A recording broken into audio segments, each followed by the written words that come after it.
Well, thank you for that introduction, and thank you to the organizers for inviting me here to speak to you today about the CAN-PROCO study. You've heard a little bit about this already in a couple of the earlier presentations. Oh, sorry. Close to the mic. So just thanking the organizers for inviting me to speak about the CAN-PROCO study. It's been mentioned a couple times in the program, and it's a study that is in its early stages. So I won't be able to provide you with any results today, but can give you an overview of how this study works and what sort of questions it will be seeking to answer.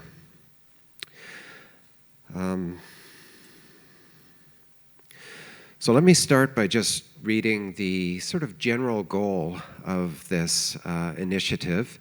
It was an initiative that was spearheaded by the MS Society, and what they did at the beginning was send out a request for proposals to investigators across the country, asking them to propose their best solution in finding achieving a specific goal.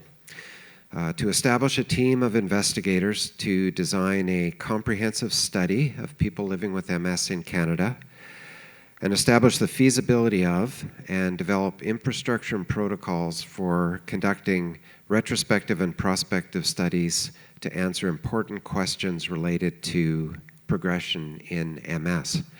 Now, when you hear that overarching goal, one of the things you'll notice right away is that's not a typical research project that starts to answer sets out to answer a specific question. This is what in my discipline of epidemiology would be called a general purpose cohort study. This is really a data collection platform that will collect kinds of information that can be used to answer many and diverse questions related to MS progression. The study was originally funded by funds raised through the MS Society, but also Brain Canada, and funding is also being contributed by Biogen and Roche, who I notice are sponsors of the meeting today. And I'm told also that the government of Alberta has just agreed to contribute an extra $1 million as well to this initiative. So, as I've said, the project has very broad goals. Partially, it will be focused on trying to identify mechanisms that underlie progression in MS, but it will also seek to establish real-world evidence of effectiveness of MS treatments. As you may know, most evidence about the efficacy of MS treatments come from randomized controlled trials, which in some respects are the strongest type of study design because of their randomized allocation of the treatment. This has many scientific advantages, but also a disadvantage in that RCTs are conducted in highly specialized settings with highly selected samples. So the results that they provide aren't always fully meaningful in the real world when those treatments are implemented. So CAN-PROCO will try to tackle that challenge. And another goal is to look at the impact of MS in real-world populations from a variety of perspectives that I'll lay out in a little more detail. So it's a very complex project, and it's led by a principal investigator named Dr. Jiwon Oh from St. Michael's Hospital and the University of Toronto. She's a neuroimaging researcher in MS, but a study of this complexity cannot really be planned or implemented by a single investigator. So CAN-PROCO involved the assembly of a team of national experts in specific areas, and these are organized into 3 pillars. One is epidemiology and health outcomes. That's a word that somebody earlier in the program today had trouble pronouncing. It is a complicated word. It comes from a Greek root of 3 words: epi, upon; demos, the population; and logia, knowledge of. So it really is the study of the distribution and determinants, such as risk factors for diseases in populations. You actually just heard a presentation from a famous pharmacoepidemiologist, Dr. Tremlett, who commented on how long the word pharmacoepidemiology is. My background's in psychiatry, so some of my colleagues call themselves psychopharmacoepidemiologists. And they like to claim that that's one of the longest words in the English language. But the longest word is pneumono ultra microscopic silico volcanokinosis, which is the study of the effects of fine particles from volcanic eruptions on the human lungs. So there's a little bit of linguistic trivia for you. So epidemiology is one of the pillars of CAN-PRONCO, the other 2 being neuroimaging and neuroimmunology.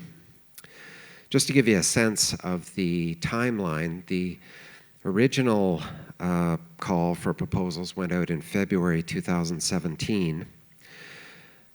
This process was a conventional one for research. There was an invitation, an open-ended invitation for researchers to submit letters of intent. But with a study of this complexity in a country the size of Canada, this would normally not be a competition between competing groups, since a large group of investigators needs to be coalesced in order to do a study of this type. What eventually happened is there was a single proposal put forward for consideration by the MS Society and their peer review process. Consequently, the planning began for the major grant application. The MS Society assembled a group of international experts, all from different countries around the world, with actually just one Canadian involved. These were investigators who had experience with prospective cohort studies in the MS field. This culminated in a awarding of the grant in July 2018. Enrollment in the study started in spring 2019, so that's been going on for about 6 months now. The target will be to recruit 1,000 people with MS, and these will be followed for 5 years prospectively. An interesting feature of the study is that the external reviewers were asked to continue their participation in the study even after the grant had been awarded, so that the investigative team for CAN-PROCO has an international scientific advisory board that they can call upon for problem solving or advice during the course of the study. As I've said, the project is organized around these 3 pillars: health outcomes and epidemiology, neuroimmunology, and neuroimaging, with central coordination through St. Michael's Hospital in Toronto and this International Scientific Advisory Board. That's well and good as far as organization of the scientific ideas. But of course, the operational demands of such a study are also quite challenging. The CAN-PROCO study will be based on participation of 5 centers across the country who will be participating in assembly of the cohort and in its follow-up. One of these is the University of British Columbia, University of Montreal, University of Alberta in Edmonton, University of Calgary, and of course the University of Toronto. And a final design feature is that despite the size of the study and the inevitable expense of collecting data from a large group of people over a long period of time, it's still very challenging to study an issue like progression in MS over a 5-year period. There needs to be quite a lot of observation over long periods of time to study this well, to achieve the needed degree of precision in the study estimates. So the study sample itself is complex. It's designed to overrepresent a group of people who are likely to have progression during this time frame, but also to make an attempt to represent the entire broad population. So the way it's organized is there's a foundation cohort which will be open to a large proportion of people. They need to have a relatively low level of disability. This is assessed in the study using the scale, which I'm sure many of you are familiar with, called the EDSS. I'll say a few words about that. Their scores should be less than 6.5 on that scale. They need to have confirmed diagnosis of MS, or relapsing remitting MS, or primary progressive MS. And there's also a special group called RIS that will be included. These are people with radiologically isolated syndromes. This means they have no symptoms of MS, and their apparent MS was discovered during the course of perhaps an MRI scan done for a different purpose, such as sinusitis or following an injury. And it was found that they have a pattern of findings on the MRI that suggests MS, but they were not aware that they had MS. So that's sort of an interesting group, and that's been included in this study as well. Everybody who's included will be within 10 years of their onset of disease. So we have 5 centers all contributing to a very large cohort called the foundation cohort that has specially selected subgroups that are hoped to be particularly informative about, in terms of learning about MS progression.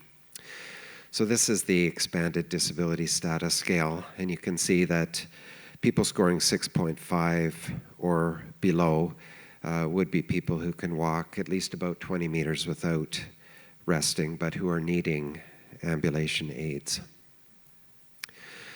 One of the aims of this study is to be quite open and forward-looking in its approach to the problem of progression.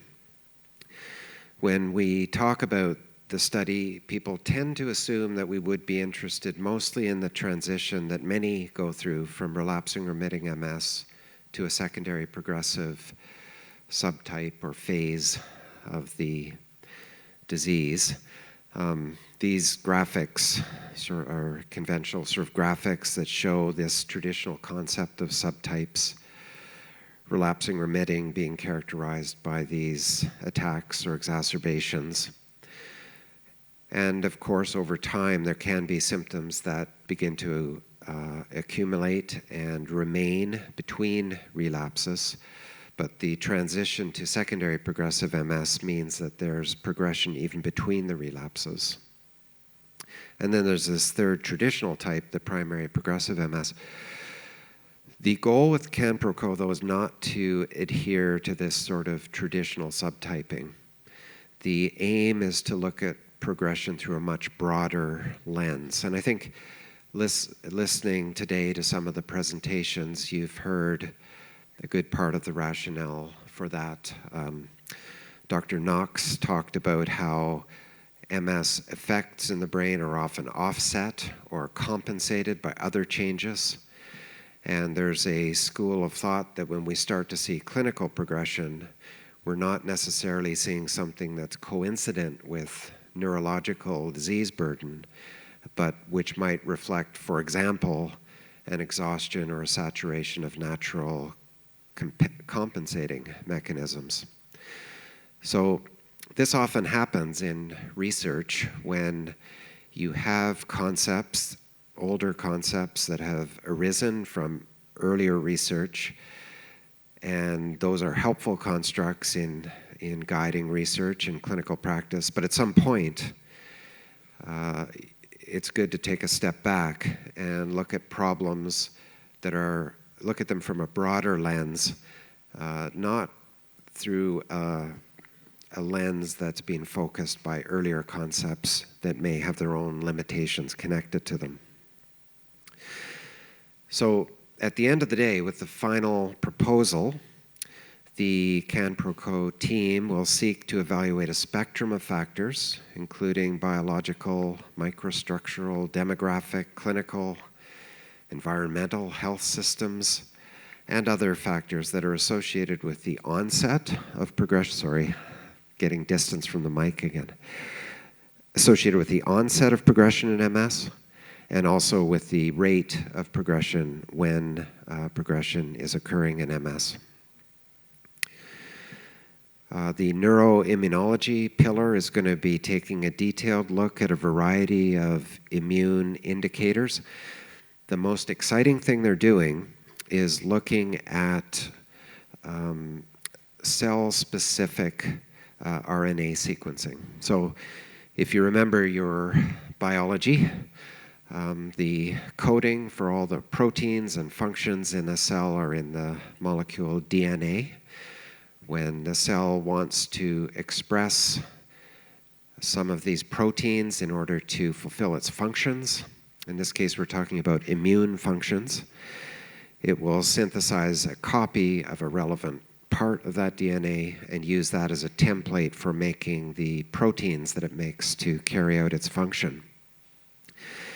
And there's been a lot of work, as you might expect, looking at the neuroimmunological changes that happen in multiple sclerosis, but most of that work has been based on looking at levels of expressed proteins in body tissues such as cerebrospinal fluid or blood, which is a very high-level view of the immunology because everybody's immune system consists of populations of different cells of different types, and somehow what you're seeing at the end of the day is a mixture of all the products of all those cells all mixed together.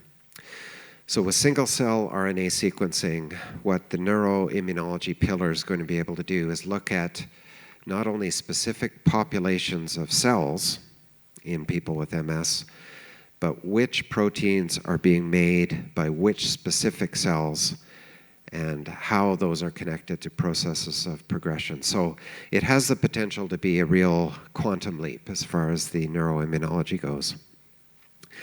On the neuroimaging side, there's also this effort to make a quantum leap.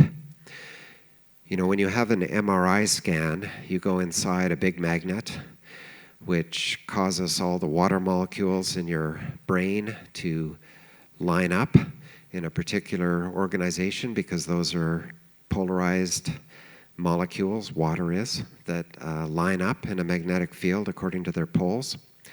And when the magnetic field relaxes, they go back to their random orientation and release some energy in predictable ways when they do so.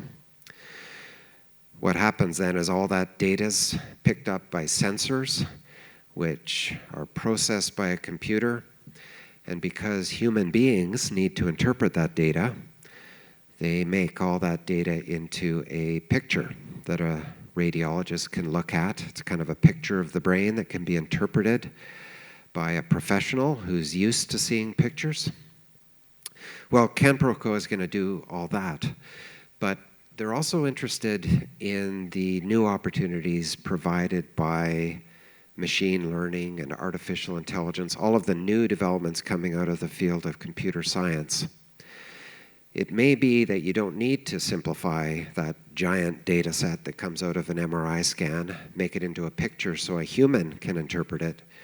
it might be that computers can be trained to make better use of information that would be invisible to the human eye. So the neuroimaging pillar is partnering with experts in computer science and artificial intelligence. And they actually have some very talented people who are experts in both areas who will be exploring the prospects there. On the epidemiology side, as we've heard, there's a lot of mysteries and unknowns about what real-life factors in real-world populations might influence progression. So the epidemiology health outcomes pillar will be having a close look at that. There are questions about the effectiveness of various MS treatments, their relative effectiveness in different groups. And on this side, the epidemiology pillar is also very interested in whether modern computer analysis techniques may be able to change the sort of way we look at understanding the effectiveness of MS medications.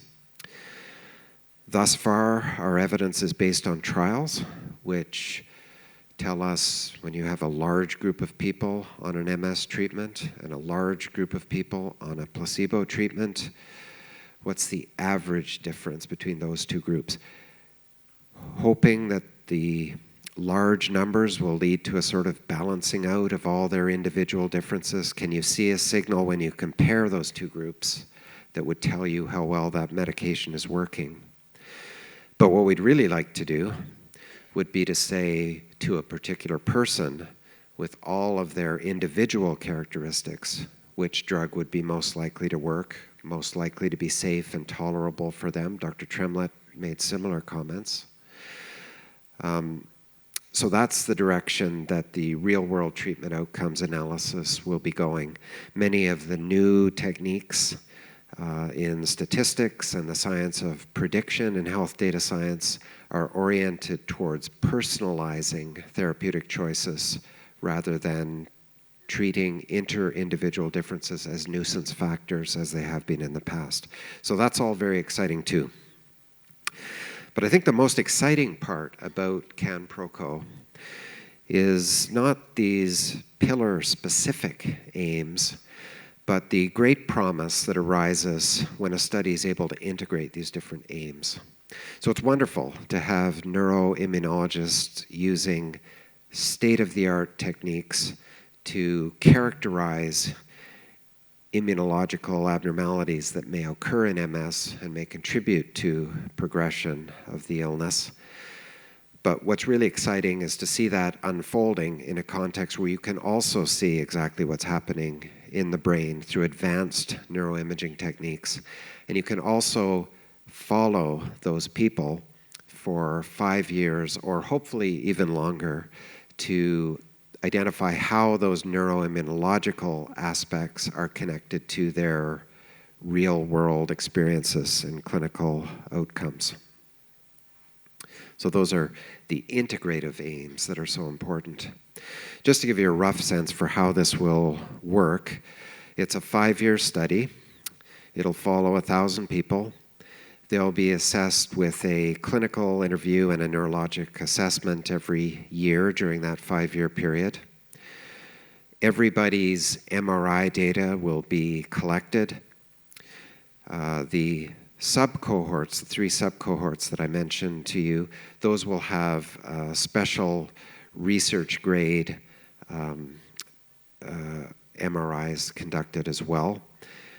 They'll provide blood samples annually, and there will be an option for a lumbar puncture at the baseline time point only.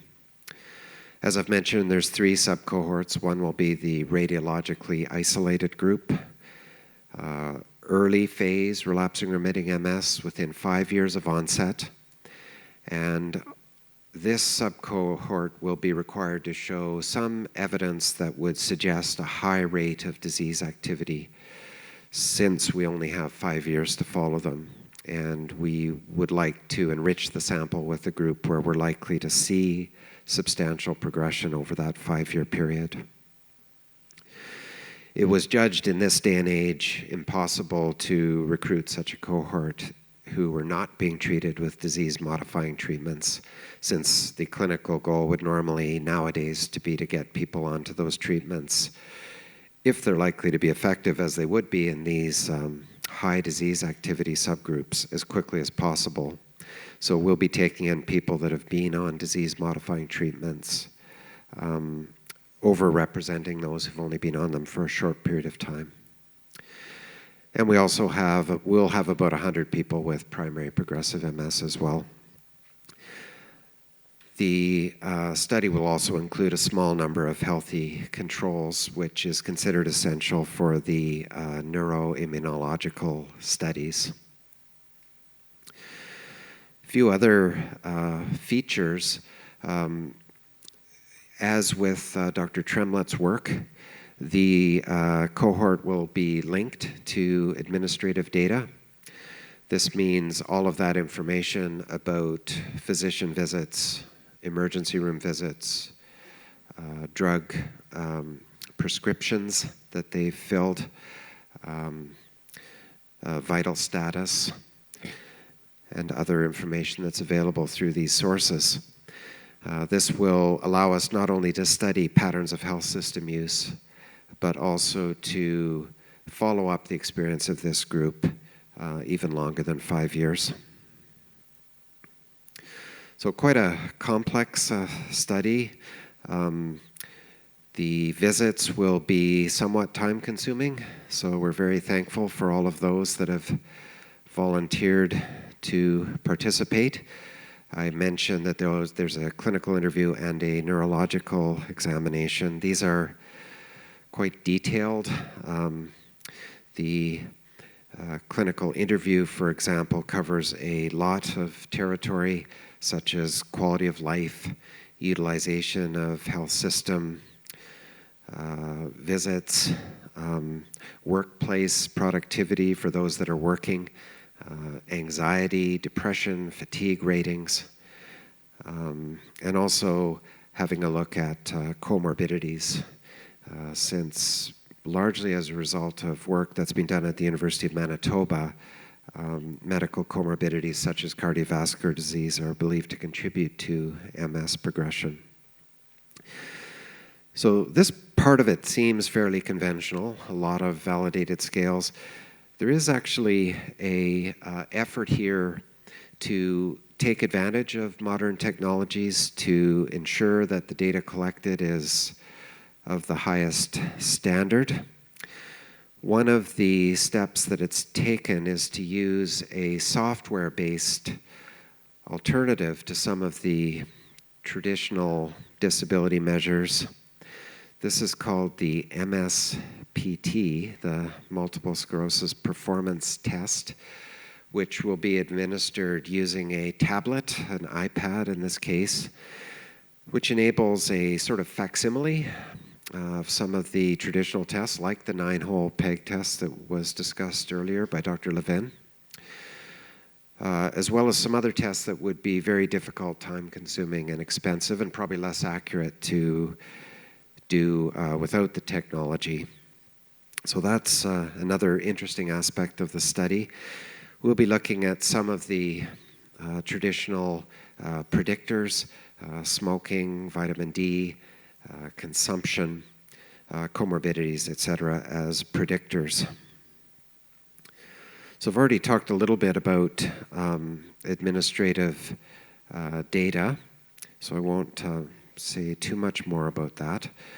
In terms of outcomes, the study's largely organized around looking at progression according to the traditional scales for the relapsing remitting and primary progressive participants.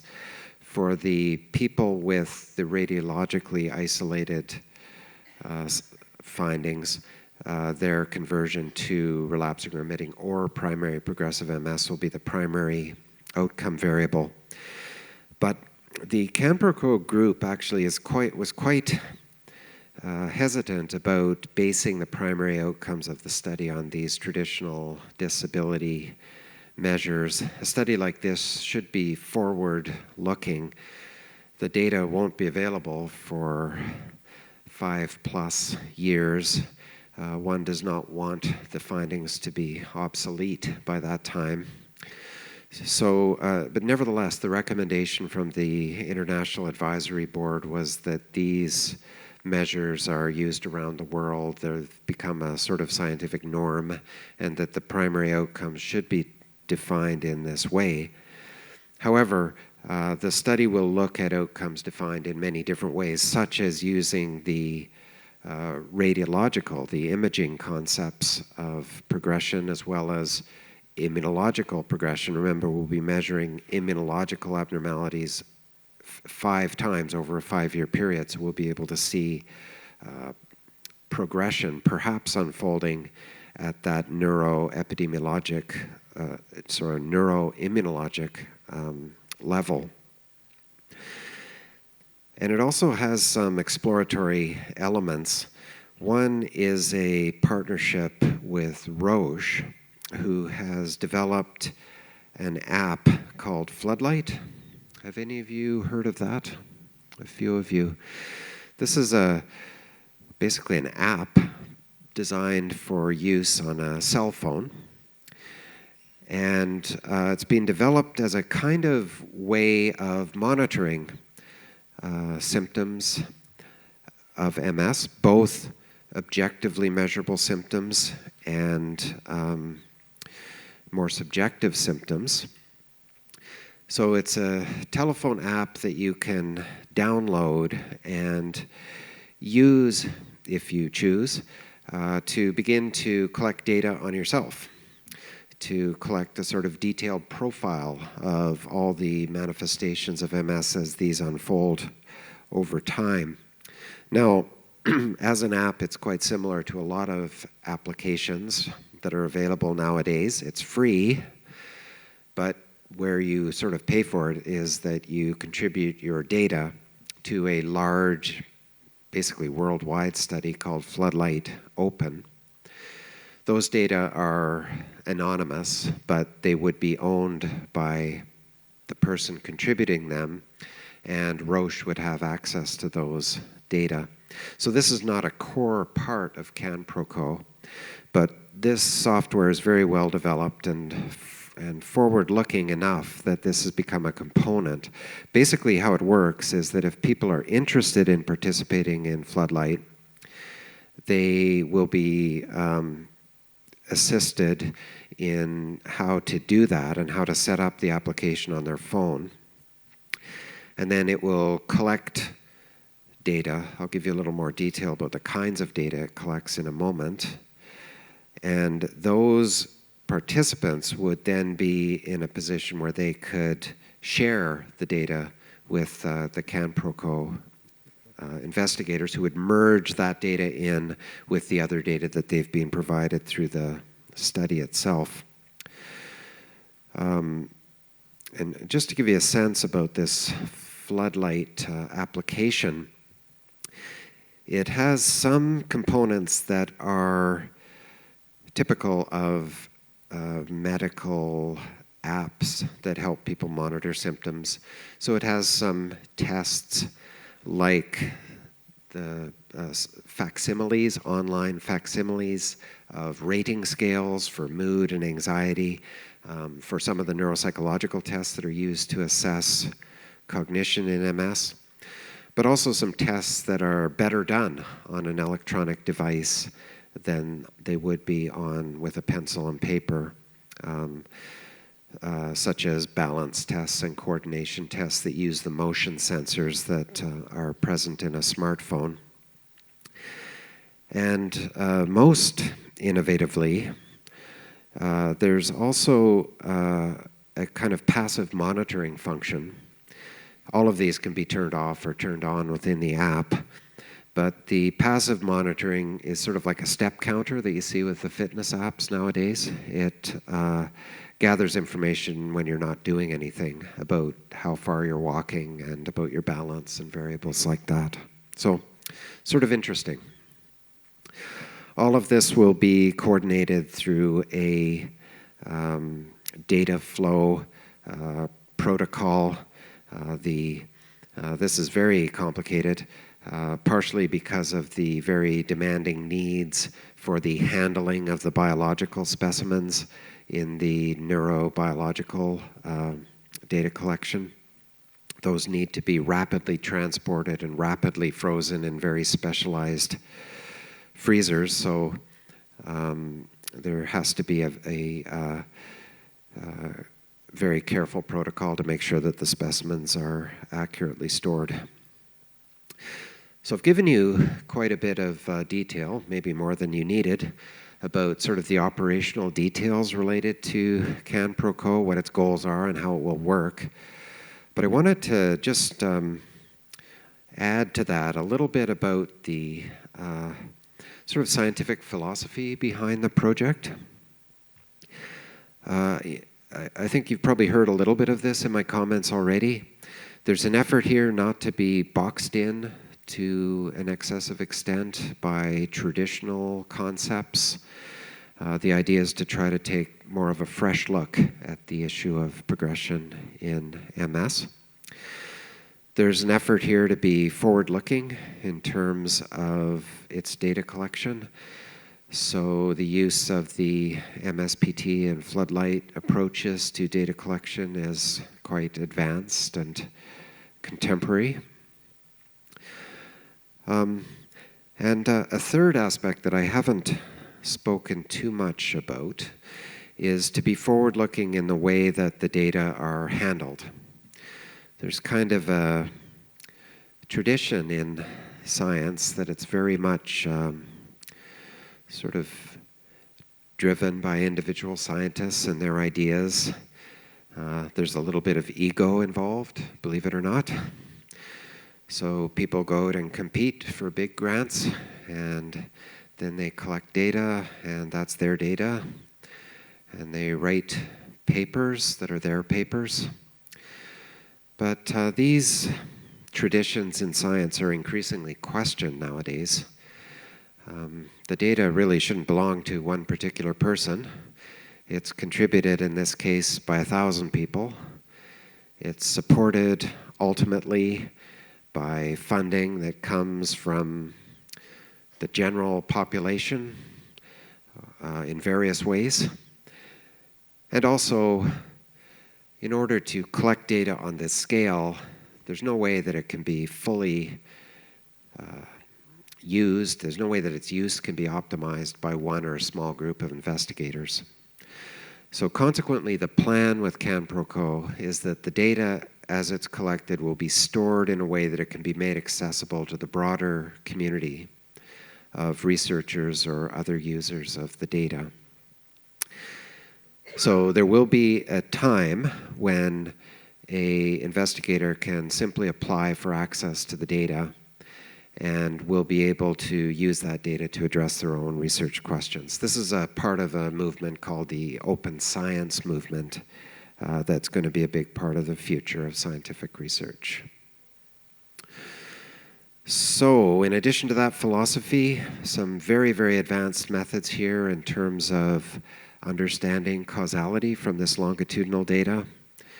In terms of the future goals of science, precision medicine, focusing the results on individual people, and very much also using the tools of the next wave of scientific investigation with very advanced precision medicine methodology involving advanced imaging and data processing.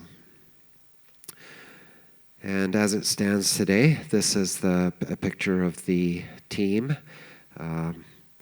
the investigative team and the technical people involved at the 5 sites, as well as some of the students who are connected to the project as well. So thank you for your attention and for staying so late in the day to hear about this project.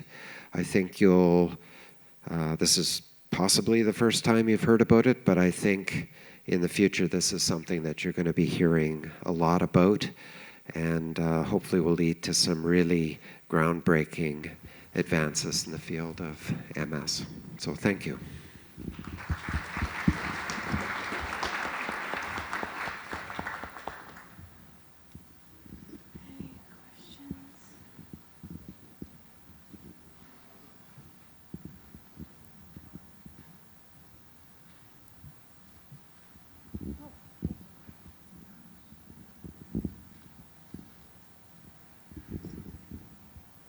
So if a person wanted to be involved, how do you connect? Right now, that is limited to the 5 sites that are have been involved from the beginning. Each of the 5 sites are making efforts. These are, all big MS clinics. So they're all making efforts to inform their clinic attendees about the study and are recruiting from people that come forward with an interest in participating. There's been quite a bit of interest, which I think is something that's often seen in MS, where people are very keen usually to contribute to making scientific advances. There is hope that in the future the number of sites may be expanded. A lot of it depends on the volumes at the sites. It seems like an expensive study, which it is, but when you factor in the large numbers and the need for a lot of personal time in coordinating, collecting the data, it's very difficult to implement this kind of protocol at smaller centers. But there are a number that have expressed an interest. U of S is one of them. Memorial is another one. Laval. And there will be efforts to see if this can be expanded. The best way to do a cohort study is to make it dynamic, which means there may be centers that drop out at some time in the future. There could be new centers coming on, and this could be an ongoing study. But as things currently stand, one needs to be a part of the clinic population at one of those 5 centers in order to participate. The floodlight thing, anyone can sign up for, though. Hi. First, let me thank you for the idea or philosophy of having your data regarded as open. My question is, when you speak of open data, will you make it open as in free to these other organizations that wish to use it? That is the plan, to make it as free of barriers. Well, costs would be one of those barriers. But I must confess that the actual work of making it accessible hasn't yet been done. I think the project has been focused mostly on getting the project up and running. There are costs involved in making the data openly available. It needs to be stored in a carefully curated and backed up format. The data needs to be free of errors, because if it's used widely by people who are not involved in the data collection, it may be difficult for them to see any data entry or data management error. And it needs to be, the most difficult part is that it needs to be carefully documented. So we need to have a really good set of data dictionaries and a user guide that would enable an interested party to understand exactly what's being measured and exactly what's being stored in each field within that database. We're hoping that the MS Society will support that, and they're very interested in doing so. It's actually not been a topic of negotiation about whether it should be open. It's just a matter of how to do it. So I can't guarantee that there's not some sort of cost recovery idea that comes forward. If that's the case, that would create a kind of a barrier, but it can also be used, there are ways around that. For example, there can be funding competitions with partners such as CIHR. This has been done with similar initiatives. But all I can speak of is the philosophy. It's to keep it as open as possible. Okay. Another question here. If I understand correctly, the data collection age max is 60? Yes. 18 to 60 is the target I'm group. just questioning why? Why no one past 60? It was, it's a good question, because this was a subject of heated debate through the planning stages. That and the decision to cut off eligibility at the EDSS 6.5 level. These are trade-offs in the planning of the study. The biggest threat to the validity of these cohort studies is due to attrition. And there was some concern that in those older age groups there might be higher attrition, dropout. There was also a belief that there may be less change over time that could be used in these analyses looking at trying to link the neurobiology to the clinical manifestations. I don't know if that's true, but that was considered important enough that the overall representativeness of the sample was traded off against those hopes for greater precision, I guess, in the final estimates that come out of it. Now, having said that, that's only eligibility to enter. So if this ends up going on for 10 years, we will be following people up to age 70. True. And with the admin data, we'll be able to follow people forever, right through the age range. Thank you for your answer.